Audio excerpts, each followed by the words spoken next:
harus diakui dengan posisi sebagai Dewan Penasehat dalam forum ini, tentu saja ini kan menegaskan bahwa daya tarik Pak Jokowi sebagai Beralih ke informasi lain, Saudara, di sela kegiatannya di Singapura, Presiden ke-7 Republik Indonesia, Joko Widodo, bertemu dengan mantan Perdana Menteri Singapura, Lee Hsien Loong. Keduanya berbincang sembari menikmati sarapan.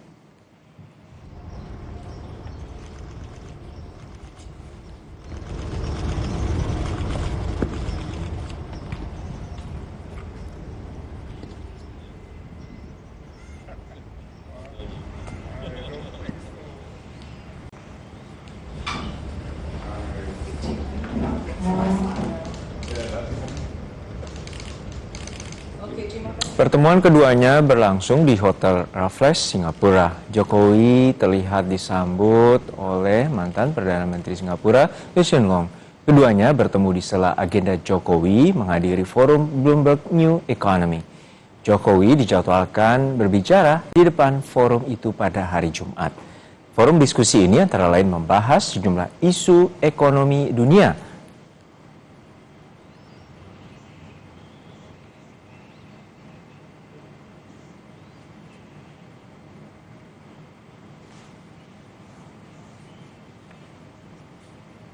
Lewat akun Instagramnya, Jokowi mengatakan sebagai berikut, ngobrol santai bersama sahabat lama, Menteri Senior Lee Hsien Loong, dari tawa ringan mengenang masa lalu bersama, hingga gagasan besar tentang masa depan Indonesia Singapura.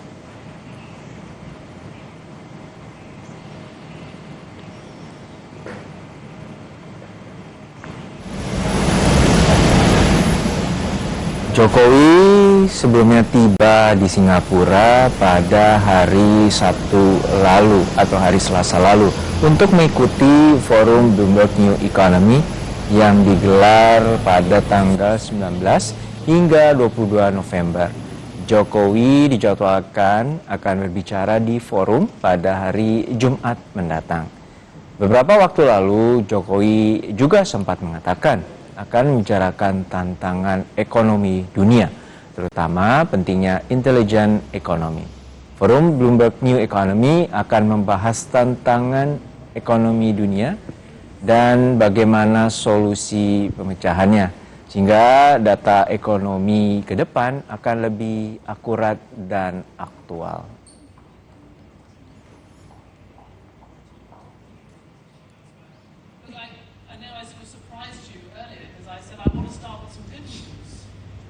Ya, sebelumnya Presiden Jokowi sempat bertemu dengan mantan Perdana Menteri Singapura, Lee Hsien Loong. Keduanya sempat berbincang sembari menikmati sarapan dan membahas tentang ekonomi dunia. Berstatus sebagai Dewan Penasehat Bloomberg New Economy, Jokowi dijadwalkan menyampaikan pidato mengenai arah pembangunan Indonesia dan peran Indonesia dalam ekonomi global pada Jumat besok. Lalu seperti apa signifikansinya dan keterlibatan Jokowi dalam forum Bloomberg New Economy ini dan statusnya kini sebagai mantan kepala negara. Kita akan bahas bersama dengan analis politik Mas Adi Prayitno. Selamat petang Mas Adi, sehat-sehat selalu. Selamat petang Mas. Ya, Mas Adi, ini kita lihat bahwa Jokowi telah ditunjuk sebagai salah satu anggota Dewan Penasehat Bloomberg New Economy. Lalu kita melihat bahwa kehadirannya bertemu dengan mantan Perdana Menteri Singapura dan juga akan berada sebanding atau setara dengan mantan Perdana Menteri Italia dan juga mantan Perdana Menteri Inggris sebagai anggota Dewan Penasehat. Artinya seperti apa? Anda melihat bahwa apakah Jokowi juga hadir di sana juga akan membawa dampak besar bagi Indonesia? Ya, sebenarnya kalau kita mau jujur ya, bisa dilihat dalam dua hal sekaligus. Pertama, dalam perspektif Jokowi yang tidak lagi jadi presiden, tapi menjadi salah satu Dewan Penasihat dalam sebuah institusi sebenarnya yang disebut dengan Bloomberg New Economy. Satu lembaga yang sebenarnya yang bertujuan untuk mengurangi ya kesenjangan antara negara-negara maju dengan negara-negara yang tidak maju. Ini yang saya kira dari dulu kan selalu muncul pertanyaan apa yang sebenarnya akan terjadi kepada Pak Jokowi setelah posisinya tidak lagi jadi presiden tapi dengan adanya posisi ini, maka Jokowi dianggap memiliki daya tarik sehingga menjadi bagian salah satu penasihat di forum internasional.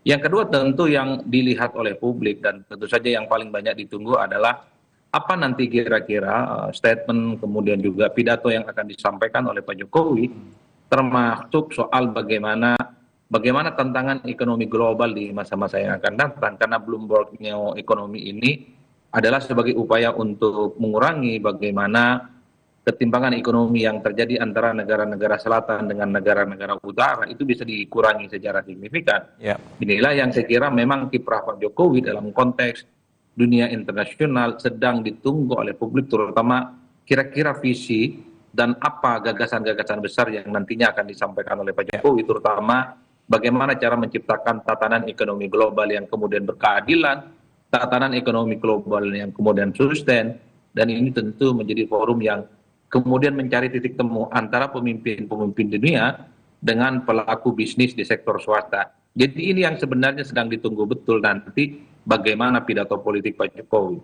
Ya, Anda mau mengatakan bahwa Jokowi ini naik panggung dan terutama ini merupakan forum dunia, dan apakah ini juga menjadi tanda bahwa magnet politik seorang Jokowi masih kuat?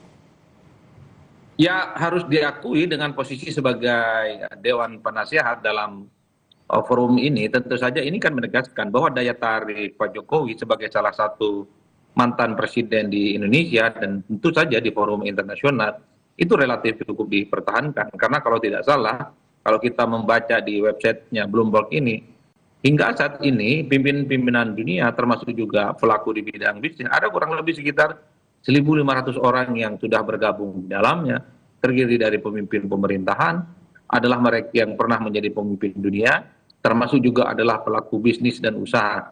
Jadi forum ini sebenarnya adalah untuk mensinkronisasi, sekaligus mencari titik temu apa sebenarnya aspek ekonomi, aspek kepentingan yang bisa dipertemukan antara pimpinan dunia, pimpinan global dengan sektor swasta, terutama di bidang ekonomi, tentu untuk mengurangi disparitas yang selama ini mungkin kekayaan dan pemerataan ekonomi itu hanya terjadi di negara-negara maju.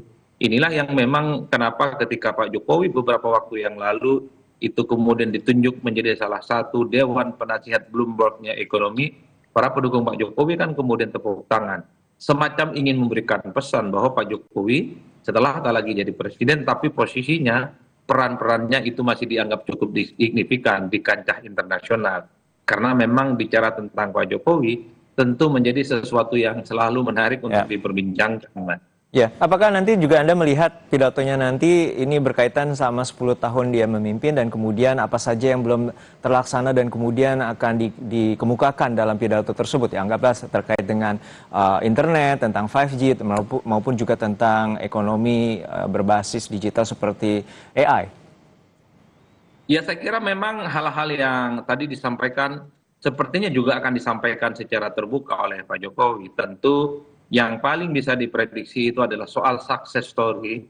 Sebenarnya langkah politik dan langkah ekonomi seperti apa yang pernah dilakukan oleh Pak Jokowi. Pertama misalnya bisa terhindar dari resesi dan kemudian bisa menjaga stabilitas ekonomi, sekalipun misalnya pertumbuhannya hanya sebatas 5%, tapi di tengah negara dunia yang gonjang-ganjing, pertumbuhan ekonomi yang kemudian terjadi di banyak tempat tidak sesuai dengan harapan, tapi Indonesia kan termasuk negara yang mampu mempertahankan sektor ekonomi yang relatif stabil.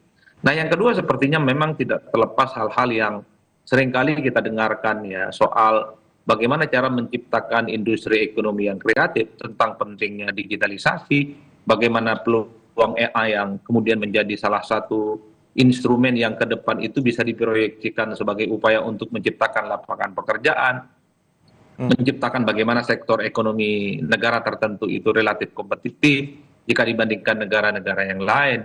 Jadi hal-hal yang semacam ini sepertinya akan disampaikan secara terbuka oleh Pak Jokowi. Digitalisasi terkait dengan ekonomi adalah andalan sebenarnya bagi negara di dunia untuk bagaimana itu semacam stimulus, bahwa ekonomi itu tentu tidak bisa hanya sebatas mengandalkan kekayaan alam, sektor-sektor yang dalam banyak hal itu cukup terbatas, tapi inovasi, teknologi, termasuk digitalisasi adalah hal-hal yang menjadi penanda kenapa sebuah negara di sektor ekonominya itu bisa maju secara signifikan. Dua hal ini yang saya kira memang akan diproyeksikan oleh Pak Jokowi ketika ingin menyampaikan pidato politik dan ekonominya. Konon akan disampaikan esok hari di hari Jumat, Mas Juno. Ya, tentu berkaitan dengan substansi kita akan menunggu besok. Tapi untuk saat ini Anda melihatnya bahwa Jokowi terus dan tetap mengambil peran aktif, terutama saat ini menuju panggung global dan tetap menjadi sorotan. Seperti apa Anda melihat dinamika terakhir dari Jokowi? Ya, saya kira memang yang kita harapkan tentu saja dengan kehadiran Pak Jokowi di kancah internasional ini bisa menjadi tempat untuk bertukar pikiran, bertukar wawasan, dan tentu saja memberikan dampak yang cukup signifikan kepada bangsa di masa-masa yang akan datang ya. Karena apapun judulnya, dengan posisi Jokowi sebagai penasehat di Bloomberg New Economy ini kan dilihat sebagai satu apresiasi yang diberikan oleh dunia dan forum internasional bahwa Jokowi pastinya dianggap sebagai sosok yang inspiratif, memiliki pengalaman-pengalaman yang cukup luar biasa yang perlu di-share kepada pemimpin-pemimpin dunia yang lain, yang saya kira memang itu dianggap sebagai sebuah keinginan bagaimana Indonesia, mantan-mantan pemimpinnya, itu memiliki kontribusi yang cukup signifikan, terutama soal insight di bidang ekonomi, di tengah gonjang-ganjing dan persaingan global yang cukup luar biasa. Karena kalau kita mau jujur sebenarnya, Bloomberg New Economy ini kan adalah sebagai sebuah respon bagaimana dunia itu berubah secara signifikan. Kekayaan dan dunia berkembang itu bukan hanya di negara-negara utara, tapi di negara-negara selatan yang selama ini terbelakang itu juga muncul secara signifikan. Kemajuan bukan hanya terjadi di barat, tapi juga sudah mulai muncul di timur. Dalam konteks inilah Pak Jokowi sebagai mantan presiden, tentu saja kehadirannya di Bloomberg akan memiliki dampak signifikan, terutama terkait dengan prospek ekonomi yang positif di negara kita. Baik, kita nantikan dan terus cermati bagaimana pidato yang akan disampaikan oleh Pak Jokowi besok di New Economy Bloomberg untuk menghadapi tantangan ekonomi dunia baru. Terima kasih atas analis Anda, Mas Adi Praitno, telah berbagi bersama kami di Kompas Petang.